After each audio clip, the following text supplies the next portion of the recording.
How do you explain when things don't go as we assume? Or better, how do you explain when others are able to achieve things that seem to defy all of the assumptions? For example, why is Apple so innovative? Year after year after year after year, they're more innovative than all their competition. And yet, they're just a computer company. They're just like everyone else. They have the same access to the same talent, the same agencies, the same consultants, the same media. Then why is it that they seem to have something different? Why is it that Martin Luther King led the civil rights movement? He wasn't the only man who suffered in a pre-civil rights America, and he certainly wasn't the only great orator of the day. Why him? And why is it that the Wright brothers were able to figure out controlled powered manned flight when there were certainly other teams who were better qualified, better funded, and they didn't achieve powered manned flight, and the Wright brothers beat them to it? There's something else at play here. About 3.5 years ago, I made a discovery, and this discovery profoundly changed my view on how I thought the world worked, and it even profoundly changed the way in which I operate in it. As it turns out, there's a pattern. As it turns out, all the great and inspiring leaders and organizations in the world, whether it's Apple or Martin Luther King or the Wright brothers, they all think, act, and communicate the exact same way, and it's the complete opposite to everyone else. All I did was codify it. And it's probably the world's simplest idea. I call it the golden circle.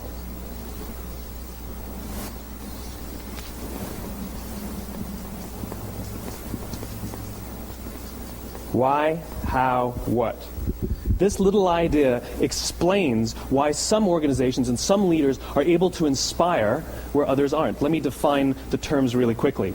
Every single person, every single organization on the planet knows what they do, 100%. Some know how they do it, whether you call it your differentiating value proposition or your proprietary process or your USP.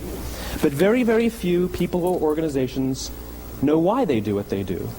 And by why, I don't mean to make a profit. That's a result. It's always a result. By why, I mean what's your purpose? What's your cause? What's your belief? Why does your organization exist? Why do you get out of bed in the morning? And why should anyone care? Well, as a result, the way we think, the way we act, the way we communicate is from the outside in. It's obvious. We go from the clearest thing to the fuzziest thing. But the inspired leaders and the inspired organizations, regardless of their size, regardless of their industry, all think, act, and communicate from the inside out. Let me give you an example. I use Apple because they're easy to understand and everybody gets it. If Apple were like everyone else, a marketing message from them might sound like this. We make great computers. They're beautifully designed, simple to use, and user-friendly. Want to buy one? Meh. And that's how most of us communicate. That's how most marketing is done, that's how most sales is done, and that's how most of us communicate interpersonally. We say what we do, we say how we're different or how we're better, and we expect some sort of behavior, a purchase, a vote, something like that. Here's our new law firm. We have the best lawyers with the biggest clients. We have, we always perform for our clients, do business with us. Here's our new car. It gets great gas mileage. It has, leather seats. Buy our car. But it's uninspiring. Here's how Apple actually communicates. Everything we do, we believe in challenging the status quo. We believe in thinking differently. The way we challenge the status quo is by making our products beautifully designed, simple to use, and user-friendly. We just happen to make great computers. Want to buy one? Totally different, right? You're ready to buy a computer from me. All I did was reverse the order of the information. What it proves to us is that people don't buy what you do, people buy why you do it. People don't buy what you do, they buy why you do it. This explains why every single person in this room is perfectly comfortable buying a computer from Apple. But we're also perfectly comfortable buying an MP3 player from Apple, or a phone from Apple, or a DVR from Apple. But as I said before, Apple's just a computer company. There's nothing that distinguishes them structurally from any of their competitors. Their competitors are all equally qualified to make all of these products. In fact, they tried. A few years ago, Gateway came out with flat-screen TVs. They're eminently qualified to make flat-screen TVs. They've been making flat-screen monitors for years. Nobody bought one. Dell came out with MP3 players and PDAs. And they make great quality products, and they can make perfectly well-designed products, and nobody bought one. In fact, talking about it now, we can't even imagine buying an MP3 player from Dell. Why would you buy an MP3 player from a computer company? But we do it every day. People don't buy what you do, they buy why you do it. The goal is not to do business with everybody who needs what you have. The goal is to do business with people who believe what you believe. Here's the best part. None of what I'm telling you is my opinion. It's all grounded in the tenets of biology, not psychology, biology. If you look at a cross-section of the human brain, looking from the top down, what you see is the human brain is actually broken into three major components that correlate perfectly with the golden circle. Our newest brain, our Homo sapien brain, our neocortex, corresponds with the what level. The neocortex is responsible for all of our rational and analytical thought and language. The middle two sections make up our limbic brains, and our limbic brains are responsible for all of our feelings, like trust and loyalty. It's also responsible for all human behavior, all decision-making, and it has no capacity for language. In other words, when we communicate from the outside in, yes, people can understand vast amounts of complicated information like features and benefits and facts and figures. It just doesn't drive behavior. When we communicate from the inside out, we're talking directly to the part of the brain that controls behavior, and then we allow people to rationalize it with the tangible things we say and do. This is where gut decisions come from. You know, sometimes you can give somebody all the facts and your figures, and they say, I know what all the facts and details say, but it just doesn't feel right. Why would we use that verb? It doesn't feel right. Because the part of the brain that controls decision-making doesn't control language. And the best we can muster up is, I don't know, it just doesn't feel right. Or sometimes you say you're leading with your heart or you're leading with your soul. Well, I hate to break it to you, those aren't other body parts controlling your behavior. It's all happening here in your limbic brain, the part of the brain that controls decision-making and not language. But if you don't know why you do what you do, and people respond to why you do what you do, then how will you ever get people to vote for you or buy something from you, or more importantly, be loyal and want to be a part of what it is that you do? Again, the goal is not just to sell people who need what you have. The goal is to sell to people who believe what you believe. The goal is not just to hire people who need a job. It's to hire people who believe what you believe. I always say that, you know, if you hire people just because they can do a job, they'll work for your money. But if you hire people who believe what you believe, they work for you with blood and sweat and tears. And nowhere else is there a better example of this than with the Wright brothers. Most people don't know about Samuel Pierpont Langley. And back in the early 20th century, the pursuit of powered man flight was like the dot-com of the day. Everybody was trying it. And Samuel Pierpont Langley had what we assume to be the recipe for success. I mean, even now, you ask people, why did your product or why did your company fail? And people always give you the same permutation of the same three things. Undercapitalized, the wrong people, bad market conditions. It's always the same three things. So let's explore that. Samuel Pierpont Langley was given $50,000 by the War Department to figure out this flying machine. Money was no problem. He held a seat at Harvard and worked at the Smithsonian and was extremely well connected. He knew all the big minds of the day. He hired the best minds money could find, and the market conditions were fantastic. The New York Times followed him around everywhere, and everyone was rooting for Langley. And how come we've never heard of Samuel Pierpont Langley? A few hundred miles away in Dayton, Ohio, Orville and Wilbur Wright. They had none of what we consider to be the recipe for success. They had no money. They paid for their dream with the proceeds from their bicycle shop. Not a single person on the Wright brothers' team had a college education, not even Orville or Wilbur.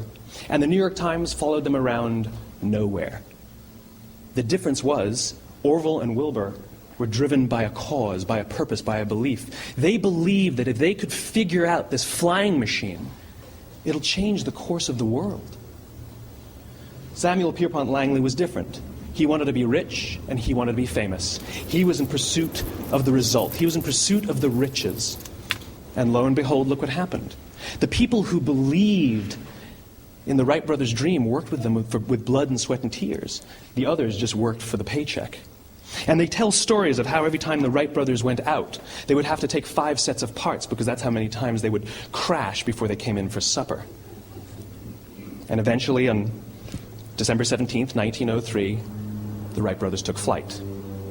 And no one was there to even experience it. We found out about it a few days later. And further proof that Langley was motivated by the wrong thing, the day the Wright brothers took flight, he quit. He could have said, "That's an amazing discovery, guys. Now we'll improve upon your technology." But he didn't. He wasn't first. He didn't get rich. He didn't get famous. So he quit. People don't buy what you do, they buy why you do it. And if you talk about what you believe, you will attract those who believe what you believe. Well, why is it important to attract those who believe what you believe? Something called the law of diffusion of innovation. And if you don't know the law, you definitely know the terminology. The first 2.5% of our population are our innovators. The next 13.5% of our population are our early adopters. The next 34% are your early majority, your late majority, and your laggards. The only reason these people buy touch-tone phones is because you can't buy rotary phones anymore. We all sit at various places at various times on the scale, but what the law of diffusion of innovation tells us is that if you want mass market success or mass market acceptance of an idea, you cannot have it until you achieve this tipping point between 15 and 18% market penetration, and then the system tips. And I love asking businesses, what's your conversion on new business? And they love to tell you, oh, it's about 10%, proudly. Well, you can trip over 10% of the customers. We all have about 10% who just get it. That's how we describe them, right? That's like that gut feeling, oh, they just get it. The problem is, how do you find the ones that just get it before you're doing business with them versus the ones who don't get it? So it's this here, this little gap, that you have to close, as Geoffrey Moore calls it, crossing the chasm. Because you see, the early majority will not try something until someone else has tried it first. And these guys, the innovators and the early adopters, they're comfortable making those gut decisions. They're more comfortable making those intuitive decisions that are driven by what they believe about the world, and not just what product is available. These are the people who stood online for 6 hours to buy an iPhone when they first came out, when you could have just walked into the store the next week and bought one off the shelf. These are the people who spent $40,000 on flat-screen TVs when they first came out, even though the technology was substandard. And by the way, they didn't do it because the technology was so great. They did it for themselves. It's because they wanted to be first. People don't buy what you do, they buy why you do it. And what you do simply proves what you believe. In fact, people will do the things that prove what they believe. The reason that person bought the iPhone in the first 6 hours, or stood in line for 6 hours, was because of what they believed about the world and how they wanted everybody to see them. They were first. People don't buy what you do, they buy why you do it. So let me give you a famous example, a famous failure and a famous success of the law of diffusion of innovation. First, the famous failure. It's a commercial example. As we said before a second ago, the recipe for success is money and the right people and the right marketing conditions, right? You should have success then. Look at TiVo. From the time TiVo came out about 8 or 9 years ago to this current day, they are the single highest quality product on the market. Hands down, there is no dispute. They were extremely well funded. Market conditions were fantastic. I mean, we use TiVo as a verb. I like TiVo stuff on my piece of junk Time Warner DVR all the time. But TiVo is a commercial failure. They've never made money. And when they went IPO, their stock was at about $30 or $40 and then plummeted, and it's never traded above 10. In fact, I don't think it's even traded above 6, except for a couple of little spikes. Because you see, when TiVo launched their product, they told us all what they had. They said, we have a product that pauses live TV, skips commercials, rewinds live TV, and memorizes your viewing habits without you even asking. And the cynical majority said, we don't believe you, we don't need it, we don't like it, you're scaring us.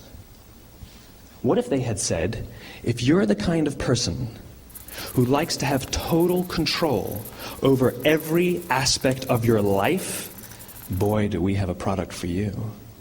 It pauses live TV, skips commercials, memorizes your viewing habits, etc., etc. People don't buy what you do, they buy why you do it, and what you do simply serves as the proof of what you believe.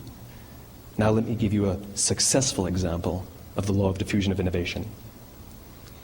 In the summer of 1963, 250,000 people showed up on the Mall in Washington to hear Dr. King speak. They sent out no invitations, and there was no website to check the date. How do you do that? Well, Dr. King wasn't the only man in America who was a great orator. He wasn't the only man in America who suffered in a pre-civil rights America. In fact, some of his ideas were bad. But he had a gift. He didn't go around telling people what needed to change in America. He went around and told people what he believed. I believe, I believe, I believe, he told people. And people who believed what he believed took his cause and they made it their own, and they told people. And some of those people created structures to get the word out to even more people. And lo and behold, 250,000 people showed up on the right day, on the right time to hear him speak. How many of them showed up for him? 0. They showed up for themselves.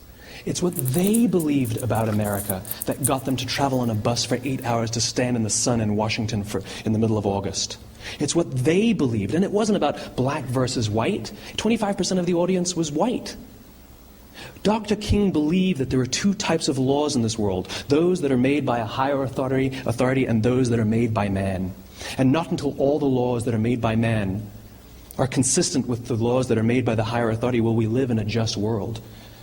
It just so happens that the civil rights movement was the perfect thing to help him bring his cause to life. We followed him not for him, but for ourselves. And by the way, he gave the I have a dream speech, not the I have a plan speech. Listen to politicians now with their comprehensive 12-point plans. They're not inspiring anybody. Because there are leaders and there are those who lead. Leaders hold a position of power or authority, but those who lead inspire us. Whether they're individuals or organizations, we follow those who lead, not because we have to, but because we want to.